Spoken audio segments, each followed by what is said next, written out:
Welcome to the Economist in Your Ear podcast. If you had the choice between paying to see a breathtaking cinematic masterpiece or a film so inexplicably terrible that it defies logic, which ticket are you actually buying? Well, I mean, framing it like a binary choice it almost feels absurd, right? Right. Because the rational assumption is always that people want quality, Yeah. especially when you're, spending your own money. Right. You're paying for an experience, so you naturally want the best possible version of that. Right. But consumer behavior right now, especially in this digital age, it operates on a completely different axis. It totally does. Which brings us to this headline that's been making the rounds this week, and it just perfectly captures this totally bizarre reality we're in. Yeah. So the title of the piece is Bad in Every Aspect. Low-tech animation New Lai trounces the Odyssey at Chinese box office. Quite a title. I know, right? At first glance, you think it's going to be a joke, like an Onion article or something. Yeah, exactly. But this isn't just some quirky anecdote about a bad movie stumbling into some cash.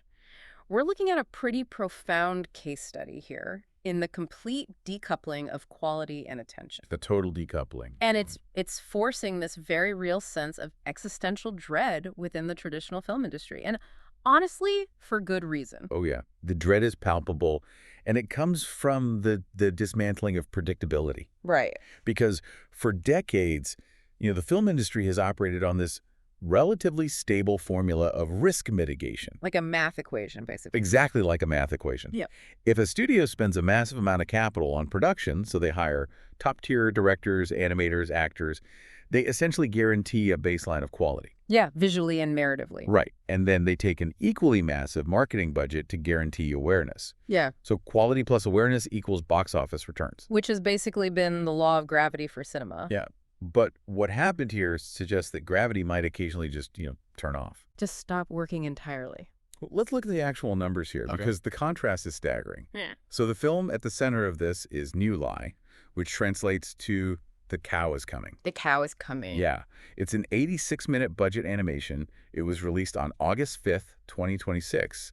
And the narrative, if you can call it that, revolves around a newborn calf and a skylark. Right. And their relationship apparently unfolds over what the creators describe as an abstract dream sequence. Which I have to say is a very generous way of describing the visual execution. Oh, incredibly generous. But before we even get to the aesthetics of it, the initial rollout of this film behaved exactly as those traditional economic models would predict. Right. It did nothing. It had zero marketing, literally none, and consequently it had zero cultural footprint. Yeah, so in its first 10 days, New Lai made exactly 7,700 yuan, which is roughly 842 British pounds. Right. They sold fewer than 300 tickets nationwide. Which is, in In a country of over 1 billion people. yeah, 300 tickets essentially means the creators, their extended families, and maybe a few people who wandered into the wrong theater by mistake looking for the bathroom.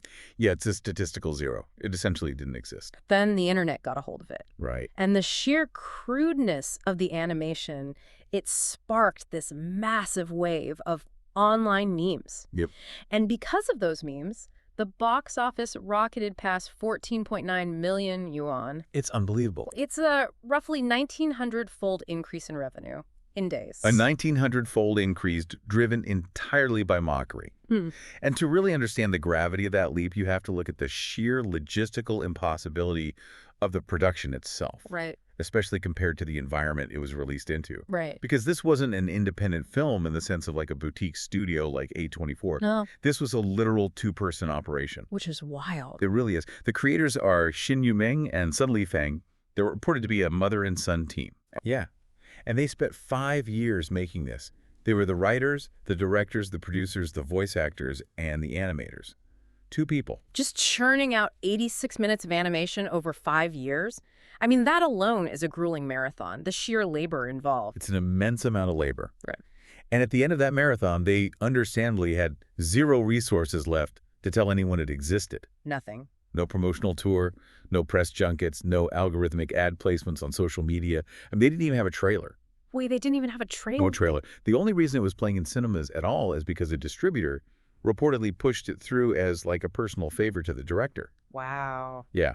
So the expectation was totally just that. It would quietly play out its contractual week in a few empty rooms and vanish into the archives. Which is what normally happens to these things. Exactly. But instead, it ended up on this box office battlefield surrounded by absolute titans. I mean, look at what was playing on the adjacent screens at the exact same time. Yeah, it's crazy. You had Christopher Nolan as The Odyssey, which is this colossal cinematic event that pulled in 192 million yuan, so about 21 million pounds, just in its opening weekend. Right.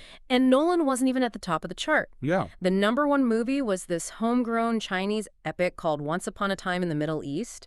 And that film made an astonishing 477.9 million yuan on its opening weekend. Yeah, and you also had Spider-Man, brand new day, taking up massive multiplex real estate. Marvel's in there, too. Of course. Yeah. And to really put the animation aspect into perspective here, the reigning champion in Chinese theaters is Ne Zha 2. Right.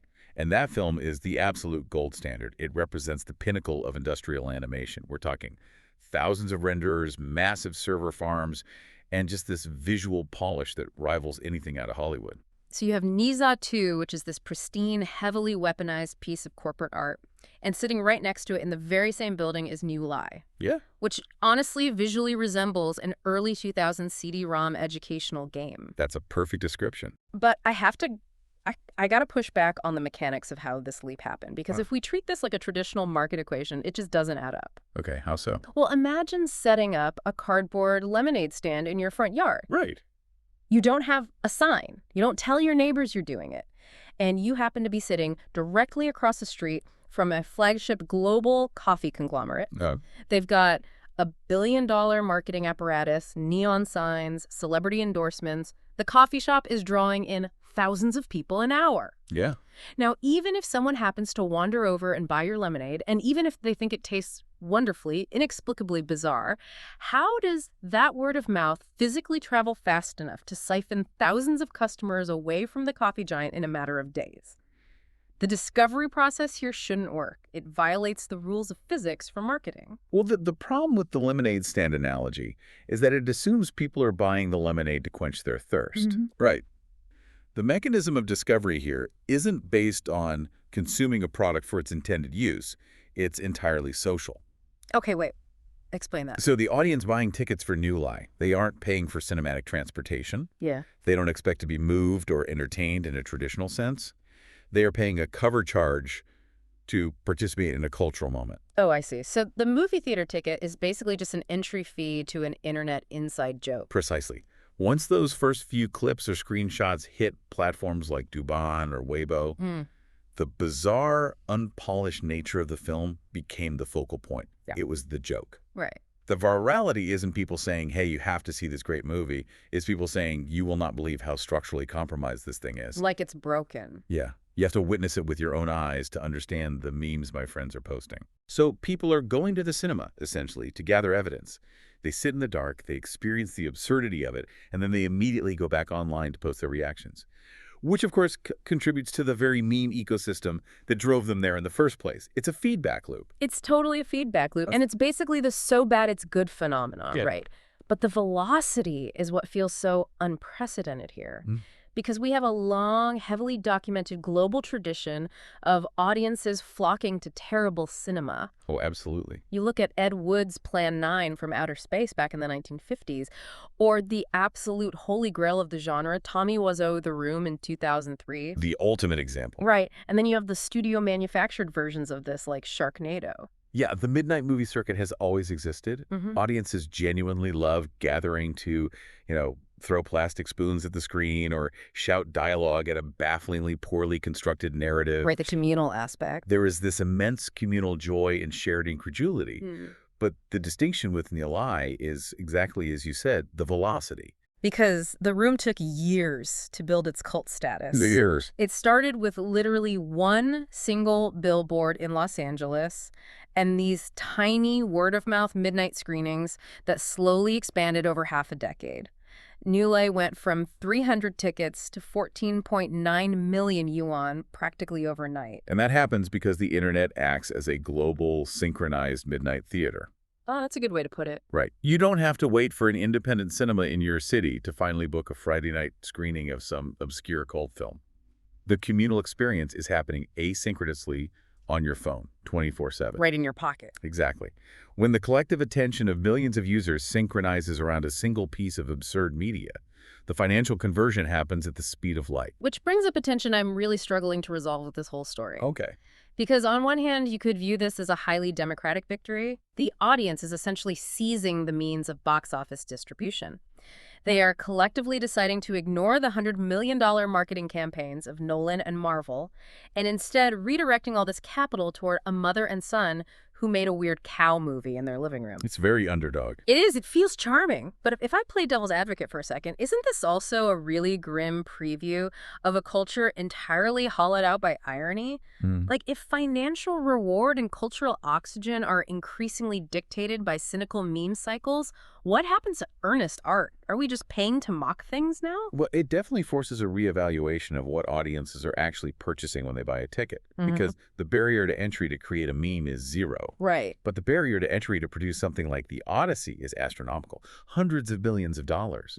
So when a zero-cost social behavior can financially compete with a massive capital investment, it suggests that the desire for communal participation, even ironic participation, is currently outweighing the desire for traditional awe. Which is terrifying for studios. It's extremely. It's not necessarily that sincerity doesn't matter to audiences anymore. It's rather that irony scales faster on modern social platforms. Right. But let me stop you there, though.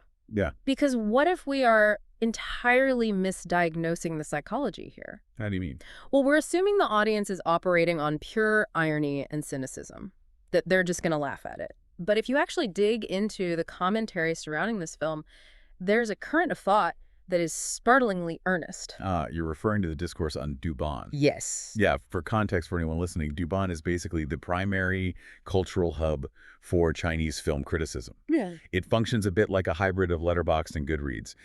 And the discussions happening there about New Lie aren't just surface-level mockery. Not at all. In fact, there is a specific quote highlighted in the reporting that completely reframed this entire story for me. What was the quote? So a user on Douban questioned the intention of the filmmakers, and they asked, in an era where AI is so popular, did the creative team choose a handcrafted, somewhat crude visual style to convey a sense of returning to one's true self? Which is a fascinating sociological read of a piece of media that, on its face, just seems completely devoid of deeper meaning. But it makes perfect sense when you think about it. It really does. Because we are living in a moment where the market is completely flooded with synthetic perfection. Yes. Artificial intelligence can generate a flawlessly lit, hyper-realistic 4K image in like 3 seconds. Prompted, and it's there. Exactly. Yeah. We are drowning in slick, soulless perfection. So when an audience encounters a film that clearly took 2 actual human beings 5 years of painstaking, grueling labor to create, even if the end result is visually crude and narratively disjointed, there is an undeniable raw humanity to it. Yeah. The sheer effort is visible on the screen. The struggle is visible. You're touching on a really fundamental principle of economics here, which is the value of scarcity. Because for the last 3 decades, basically ever since the advent of CGI in the early 90s, visual perfection was the scarce commodity. Right, like Jurassic Park or Terminator 2. Exactly. It required millions of dollars, massive server farms, armies of technicians to make something look flawlessly real. And because it was scarce, it was highly valued. But generative AI has completely commoditized perfection. It is now ubiquitous, and it's incredibly cheap. So if perfection is cheap, then the flaw becomes the luxury item. Precisely.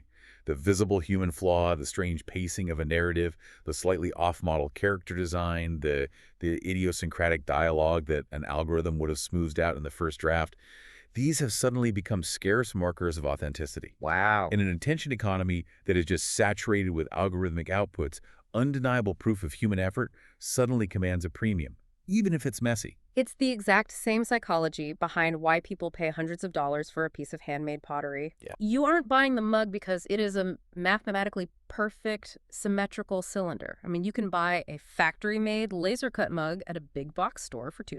Right. You buy the handmade mug specifically because it's slightly lopsided. Yes, the fingerprint is in the clay. Exactly. The imperfection is the signature of the artisan. It proves hands touched it.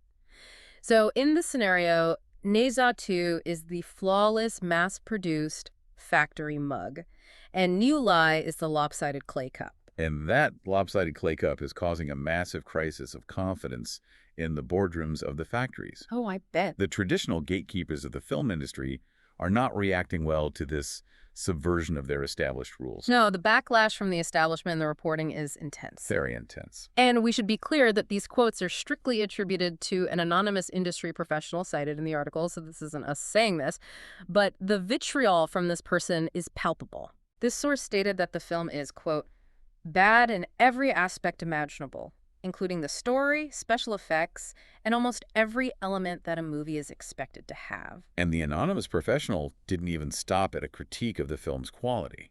They escalated it to a moral judgment on the industry itself.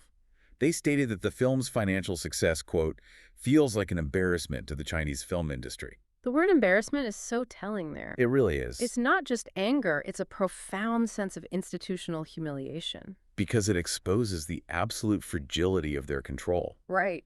If you look past the anger in that quote, what you are actually seeing is structural panic. The modern blockbuster ecosystem is built entirely on predictability and risk mitigation, like we talked about earlier.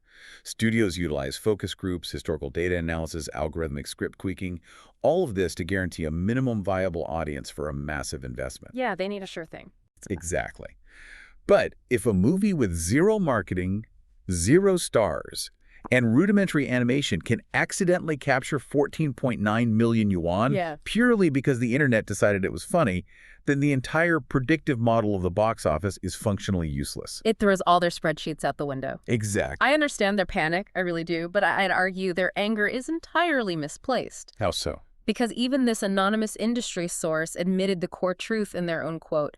They acknowledged that the sheer magnitude of the film's badness is exactly what attracted the audience's curiosity. I recognize the draw. They know the mechanism, so for the industry to sit there fuming, calling it an embarrassment, it just feels like a massive failure of self-reflection. Yeah. They are mad at a mother and son for accidentally stumbling into a viral phenomenon when they should be aggressively interrogating why modern audiences are so desperate for something, anything really, that breaks the polished, predictable formula they've been force-fed for the last decade. But the industry's instinct is always protectionist. The initial reaction is to figure out how to prevent anomalies like New Lie from taking up valuable theater space. But honestly, the more dangerous path for the industry is actually assimilation. Meaning trying to manufacture the anomaly themselves? Exactly. The paradox of the so bad it's good genre is that it requires total sincerity from the creator. Right. Tommy Wiseau genuinely believed he was making a Hitchcockian masterpiece with The Room. He wasn't trying to be funny. No, he thought it was high art. Right. And the creators of New Lie spent 5 years of their lives earnestly trying to tell a story about a calf and a skylark. It is their sincere ambition colliding with their profound lack of execution that creates the magic. The friction between what they wanted and what they could do. Yes. The moment a studio executive sits in a boardroom and says, let's intentionally make a terrible movie so it goes viral on Douban, the magic completely evaporates. Because it becomes cynical. Exactly. And the audience can smell the difference between authentic weirdness and focus-grouped, corporate-mandated weirdness a mile away. 100%. An intentionally bad movie isn't funny to watch, it's just bad. It becomes tedious almost immediately. It lacks the very human soul that powers the meme in the first place. You simply cannot algorithmically generate authentic incompetence. Right. And that leaves the traditional studios in a paralyzed state right now. They cannot rely on their massive marketing budgets to guarantee attention anymore, and they cannot artificially replicate the viral authenticity of a zero-budget anomaly. Quality and attention have officially divorced, and honestly, no one in the executive suites knows how to draft the settlement. Which is such a fascinating synthesis of where modern media finds itself today. I mean, we started by looking at a bizarre, low-budget animated cow movie, and it has cracked open this massive debate about the commoditization of perfection, the craving for human flaw in an AI-saturated world, and the complete unraveling of Hollywood's risk mitigation models. It serves as a stark reminder that the audience is not just a passive receptacle for marketing. No. The audience is an active, highly unpredictable participant in the creation of cultural value. And that leaves me with a thought I really want to pose to everyone listening. It's something to keep in the back of your mind the next time you scroll past a heavily targeted movie trailer, or you see a meme about a new release completely taking over your feed. If the major studios eventually concede that viral irony is consistently more profitable than expensive, flawless perfection, how long until we see production companies quietly funding independent, so bad it's good disasters behind the scenes? And if they do, will our media literacy be sharp enough to spot the fake authenticity? Or will the irony loop just finally swallow the box office whole? Thanks for listening. Follow us for daily insights into world affairs, and don't forget to like, comment, and share.